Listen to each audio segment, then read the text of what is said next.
Միջազգային հանրապետական ինստիտուտի վերջին հետազոտության արդյունքներով հարցվածների մեկական տոկոսն է պատրաստ իր ձայնը տալու Միասնության թևեր կուսակցության ղեկավար Արման Թաթոյանին։ «Բոլորին դեմ եմ» կուսակցության առաջնորդ Նինա Կարապետյանցին և «Դեմոկրատիա, օրենք, կարգապահություն» կուսակցության ղեկավար Վարդան Ղուկասյանին, որ կալանավորված է ԱՄՆ-ում։ 2%-ը նշել է, որ ունի այլ թեկնածու։ Ինստիտուտը չի թվարկել 1%-ից ցածր ձայներ հավաքած ուժերի անունները։ Այսպես, իրավաբան, մարդու իրավունքների նախկին պաշտպան և արդարադատության նախկին փոխնախարար Արման Թաթոյանը քաղաքականությամբ զբաղվելու որոշում ընդունեց նախորդ տարի՝ 2025-ին։ Նույն թվականին հիմնադրեց Միասնության թևեր կուսակցությունը, որով էլ Ազգային ժողովի ընտրություններին մասնակցելու հայտ ներկայացրեց։ Ես մեր քաղաքացիներին խնդրում եմ, ասում եմ, ժողովուրդ ջան, մենք առաջարկում ենք այլընտրանք, ես ուրիշ մարդ եմ,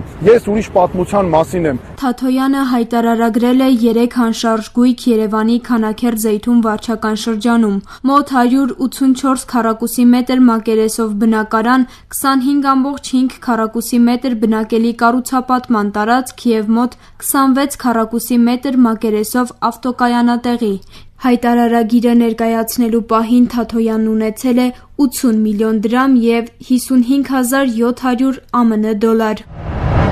«Բոլորին դեմ եմ» կուսակցության վարչապետի թեկնածու Նինա Կարապետյանցը ևս մասնագիտությամբ իրավաբան է։ Երկար տարիներ զբաղվել է իրավապաշտպան գործունեությամբ։ Սա ընտրություններին մասնակցող միակ ուժն է, որը լուծարվելու է ընտրություններից հետո։ Ըստ նախընտրական ծրագրի, հաղթելու դեպքում ձևավորելու է 100 օրվա կառավարություն Նինա Կարապետյանցի վարչապետությամբ, փոխելու է ընտրական օրենսգիրքը, խորհրդարան անցնելու շեմը դարձնելով 1%։ Մեր ընտրողները դա այն մարդիկ են, ովքեր սկզբունքորեն չեն ուզում գնալ ընտրություններին։ Կարապետյանցը համեմատաբար համեստ հայտարարագիր է ներկայացրել։ Ունի 1 բնակարան և ավտոմեքենա, չի աշխատում։ Հայտարարագիրը ներկայացնելու պահին չի ունեցել դրամական միջոցներ և կայուն եկամուտ։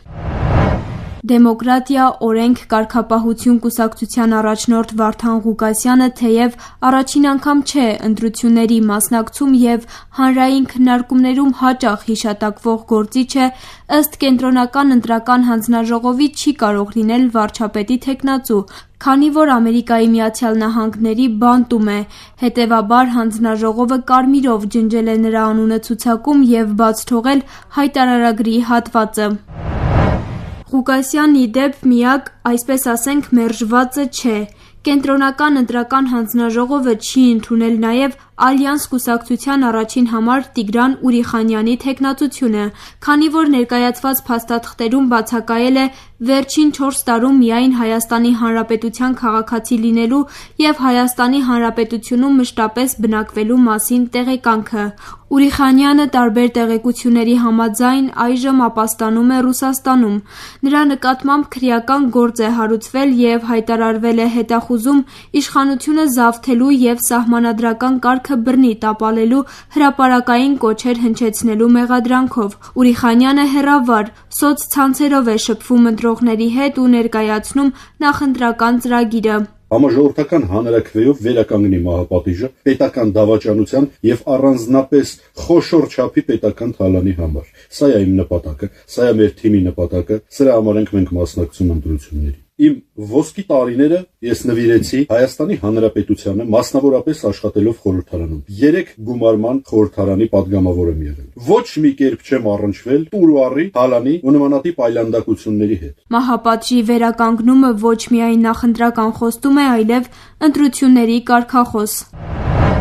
Ժողովրդավարական համախմբում կուսակցության նախագահ, քաղաքագետ Սուրեն Պետրոսյանը հանրությանն ավելի հայտնի դարձավ 2024-ին։ Նա Բագրատ արքեպիսկոպոս Գալստանյանի առաջնորդած «Տավուշը» հանուն հայրենիքի շարժման առանցքային դեմքերից էր։ Պետրոսյանն առաջին անգամ է վարչապետ դառնալու քաղաքական հայտ ներկայացնում։ Կուսակցությունը, սակայն, մասնակցել էր նաև 2023 թվականի Երևանի ավագանու ընտրություններին և չէր հաղթահարել անցողիկ շեմը։ Այս ընտրություններին մասնակցության կարգախոսն է «Անենք անհրաժեշտը, հետո հնարավորը և հանկարծ կտեսնենք, թե ինչպես ենք իրականացնում անհնարինը»։ Պետրոսյանը սոցցանցերում կարճ հոլովակներով է ամփոփում ընթացիկ քարոզարշավը։ Շատ հետաքրքիր փաստ արձանագրենք եւ կարեւոր, որ գորիսեցիների մեծամասնությունը ում հետ հասրեցինք շփվել, իսկ մենք այսօր շփվել ենք շատ շատերի հետ, բոլորը անխտիր կողմ են խորքային եւ կտրուկ փոփոխությունների եւ այդ փոփոխությունները տեսնում են բացառապես նոր ուժերի միջոցով։ Եվ ինչն է նաեւ շատ կարեւոր, որ նրանց համար միայն նոր լինելը ամենևին բավարար չէ։ Նրանք շատ կարեւորում են գաղափարական հենքը եւ տեսլականը, որը շատ կարեւոր եւ ուրախալի փաստ է։ Պետրոսյանը հայտարարագրել է 2 բնակարան, 1 հողամաս, 2 ավտոմեքենա։ Հայտարարագիրը ներկայացնելու օրվա դրությամբ ունեցել է 4.758.000 դրամ։ Ընտրապայքարին մասնակցող հաջորդ երիտասարդ ուժը Քոչարի ազգային վերածնունդ եւ ազգի զարթոնք կուսակցությունն է։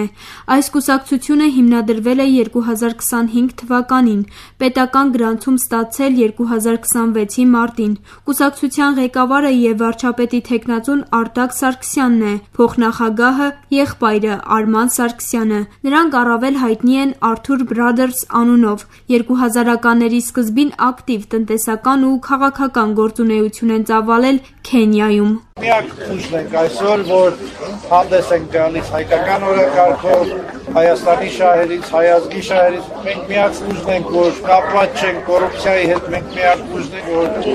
մեր ունեցվածքի համար դուրս չենք եկել, պայքարի այն դուրս ենք եկել հայրենիքի համար։ Այս մյուսները նայում ես կամ ունեցվածքն դուրս եկել պաշտպանելու կամ մտածում աթոռ վերցնի եւ մի բան գողանա։ Հետո ազգի մասին ոչ ոք չի մտածում։ Ես այսքանը կասեի ժողովուրդ ջան, շուտ հանդիպելու ենք։ Արտակ Սարգսյանը բնակարան եւ ավտոմեքենա չի հայտարարագրել, ունի 1 հողատարածք։ Եկամուտների դաշտում նշել է Սարգսյան Fish ՍՊ-ից ստացած 1.500.000 դրամը եւ Arthur Brothers Legacy ընկերությունից ստացած 6000 Քուվեյթի դինարը։ Անահիտ Սվարյան, Ռադիոլուր։